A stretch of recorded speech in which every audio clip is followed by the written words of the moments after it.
Well, first, please describe one or two qualities that you would bring to this position. I think that I would bring enthusiasm. I'm very passionate about what I do. And I also have a lot of knowledge of Jesuit universities as well as Ignatian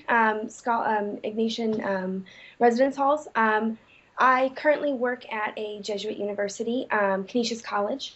Um, Unfortunately, I was not in charge of the living learning community with the Ignatian floor. However, I was the area coordinator of the Ignatian floor, or sorry, hall director, not area coordinator. Um, and so I wasn't extremely involved with that, but I do know some of the events that they did, and I was invited to attend some of them. So I think my knowledge and enthusiasm will definitely bring a lot to this position. Great. And what are your strongest leadership skills? Oh boy. Um, I would say being able to collaborate and working with others. I like to kind of figure out what everyone else can bring to the group and um, what they want out of whatever we're doing. So I like to collaborate with others instead of just taking charge. However, I am also very adaptable and flexible. So if there is a time when I do need to take charge, I can. I also know when I might not be the best person to take charge and someone else has the qualities or the skills that are needed for that task. So I might ask someone else to step up, or I might like take them aside and say, "Hey, I think you'd be really good at this, so you might want to take the lead on this."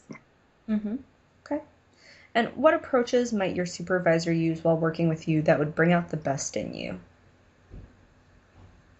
I think it would be important for my supervisor to know what's going on in my personal life, to know how to push me to be a better professional.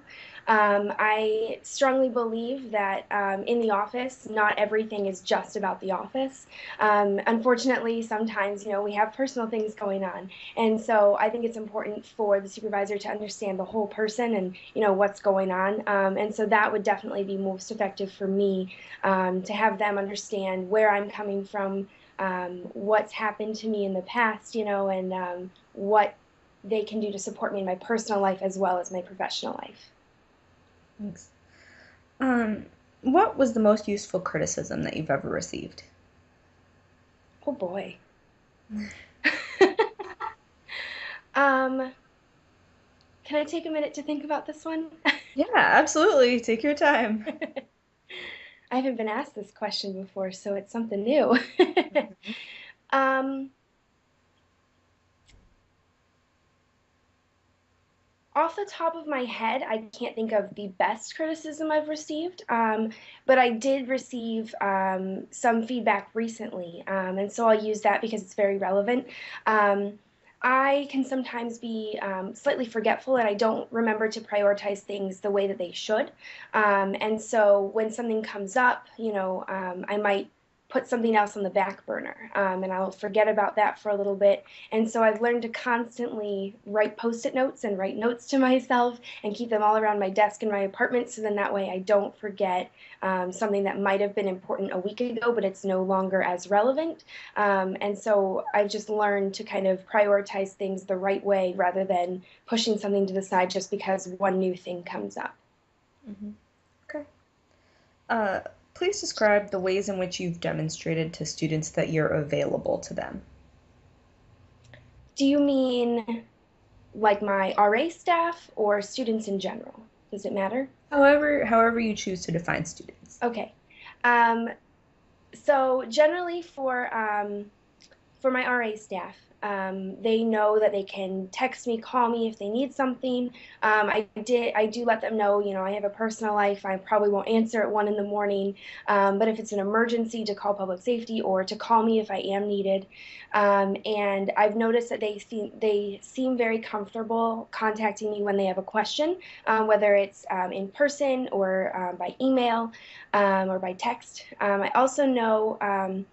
The residents in my building, whenever I send them an email to the whole building or for an incident in a judicial hearing or just to check in, I always make sure to say, please let me know if you have any questions or concerns. You can email me, you can call my office phone, and so they know that I am available. Great. How do you handle the stress that comes when you need to juggle multiple tasks and still meet deadlines? Well, like I said before, I write a lot of notes. So I generally write a to-do list every morning and I make sure I know exactly what needs to be done that day. I also write down the bigger tasks that don't necessarily need to be done that day, but I do need to think about them that day. And so I make sure that I am I make sure to have a calendar and to write down, what needs to be done. Um, and I also have learned to prioritize them in order of importance.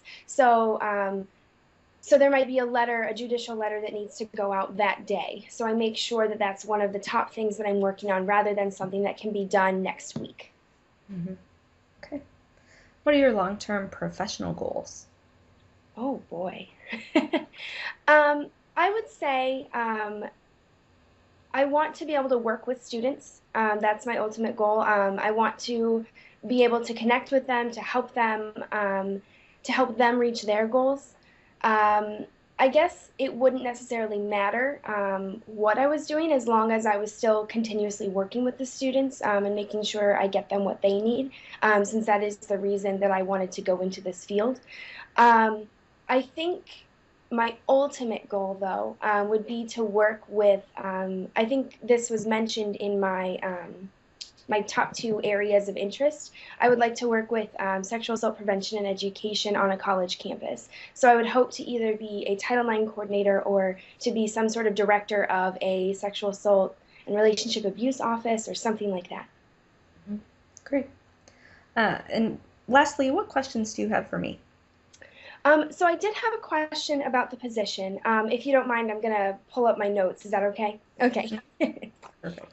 Um, so I was looking at the website, and I noticed that there are a lot of service opportunities and there's lectures in that residence hall in Loyola Hall, and they have cultural events and field trips and dinners. So I wanted to know how involved the area coordinator actually is with all of those events. So I wanted to know if they were planning the events, if they're just attending some of them, or if they have no involvement at all. So that was actually my first question. Um, and you said that you can't answer them, right? Right, so I won't try to answer them, but it's a good question. Do you have any others? And let me see what else I had. I think I had one more. Um, well, I guess my other question would be how involved, or I guess how connected is this residential hall with other halls? So is it do these students only connect with these students with events and activities, or do they have a chance to connect with other, maybe other learning communities or just other residence halls in general? And I just kind of wanted to know what the integration was.